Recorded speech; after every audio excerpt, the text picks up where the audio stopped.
नमस्कार. आज आपण डॉक्टर होमी जहांगीर भाभा यांच्याबद्दल बोलणार आहोत. हो, ज्यांना आपण भारतीय अणु कार्यक्रमाचे जनक म्हणून ओळखतो. अगदी. आपल्याकडे त्यांच्याविषयी बरीच माहिती आहे, काही लेख आहेत. तर आजच्या चर्चेत आपण त्यांचं काम आणि आयुष्य उलगडून पाहूया. नक्कीच. भाभा म्हणजे फक्त एक महान अणुभौतिक शास्त्रज्ञ नव्हते. हो ना. ते एक द्रष्टे संस्था निर्माते सुद्धा होते. Tata institute of fundamental research म्हणजे TFIR. आणि नंतरचं Bhabha atomic research centre BARC, जे आधी AET होतं. अगदी. या दोन्ही संस्थांचे ते संस्थापक संचालक होते. आणि याच संस्थांमधून त्यांनी भारताच्या विज्ञानाचा पाया घातला असं म्हणायला हरकत नाही. चला तर मग याच माहितीच्या आधारे त्यांचा प्रवास, त्यांचे विचार आणि ते एक व्यक्ती म्हणून कसे होते हे पण थोडं समजून घेऊया. सुरुवात त्यांच्या लहानपणापासून करूया का? हो. त्यांचा जन्म एका सधन पारशी कुटुंबात झाला होता, पण लहानपणापासूनच त्यांना विज्ञानाची ओढ होती. बरोबर. आणि गंमत म्हणजे त्यांना केम्ब्रिजला इंजिनिअरिंगसाठी पाठवलं होतं. हो, पण त्यांनी तिथे भौतिकशास्त्र शिकायचं ठरवलं. वडिलांना पत्र लिहून त्यांनी आपली इच्छा व्यक्त केली होती. त्यांची ती तळमळ दिसते त्यातून. हो.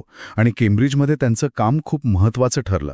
म्हणजे ते भाभा स्कॅटरिंग म्हणून ओळखलं जातं. हे काय आहे नक्की? थोडं सोप्या भाषेत सांगता येईल? म्हणजे कसं आहे की इलेक्ट्रॉन आणि पॉझिट्रॉन नावाचे जे कण असतात ते एकमेकांवर आदळले की काय होतं याचं त्यांनी गणितीय स्पष्टीकरण दिलं. ते खूप मूलभूत काम होतं. अच्छा. ही फक्त एक रिसर्च संस्था नव्हती, नाही का? नाही. ती एक प्रकारे काय म्हणतात त्याला वैज्ञानिक घडवणारी नर्सरी होती. आणि मग 1954 मध्ये अणुऊर्जा संशोधनासाठी AET सुरू केलं, जे आत्ताचं बार्क आहे. बरोबर. त्यांची दूरदृष्टी पहा. म्हणजे स्वातंत्र्य मिळाल्यानंतर लगेचच त्यांनी अणुऊर्जेचं महत्त्व ओळखलं होतं. ते भारताच्या अणुऊर्जा आयोगाचे पहिले अध्यक्ष पण झाले. आणि त्यांनी भारतासाठी तो प्रसिद्ध 3 टप्प्यांचा अणुऊर्जा कार्यक्रम तयार केला. हो, तो खूप महत्वाचा आहे. तो काय होता नक्की? आणि भारतासाठी एवढा खास का होता? याचं वैशिष्ट्य असं आहे की आपल्याकडे युरेनियमचे साठे मर्यादित आहेत, पण थोरियम भरपूर आहे.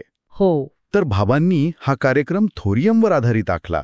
म्हणजे भविष्याचा विचार करून, स्वावलंबनाचा विचार करून. अच्छा, म्हणजे टप्पे कसे होते? पहिल्या टप्प्यात नैसर्गिक युरेनियम वापरायचा, त्यातून ऊर्जा आणि प्लुटोनियम मिळवायचा. दुसऱ्या टप्प्यात हा प्लुटोनियम वापरून थोरियमचं रूपांतर युरेनियम 233 मध्ये करायचं. आणि मग तिसऱ्या टप्प्यात हे युरेनियम 233 इंधन म्हणून वापरायचं.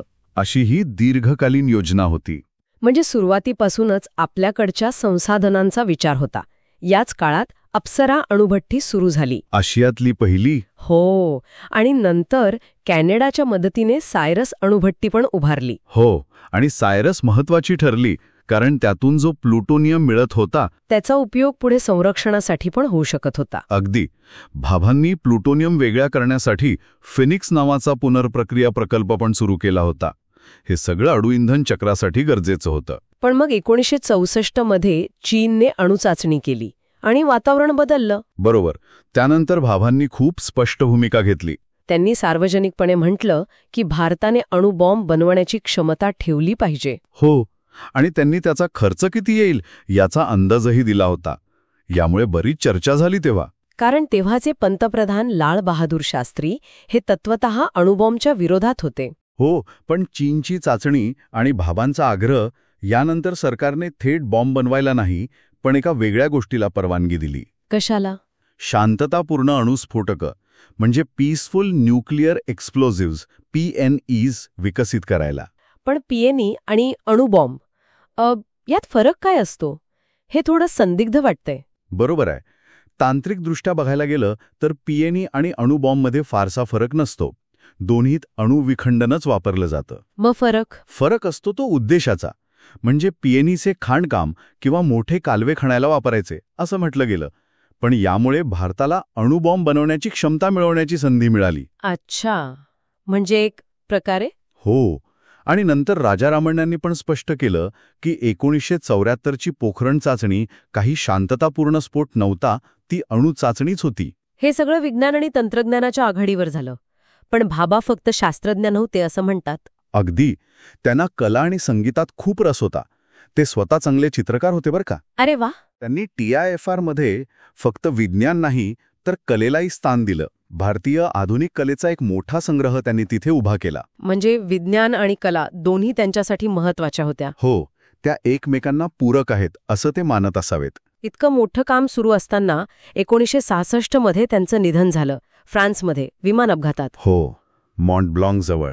तरी भाभांनी भारताच्या विज्ञान आणि तंत्रज्ञान क्षेत्राला एक नवी दिशा दिली, याबद्दल शंका नाही. हो, BARC आणि TIFR सारख्या संस्था आजही त्यांच्या दूरदृष्टीची साक्ष देतात.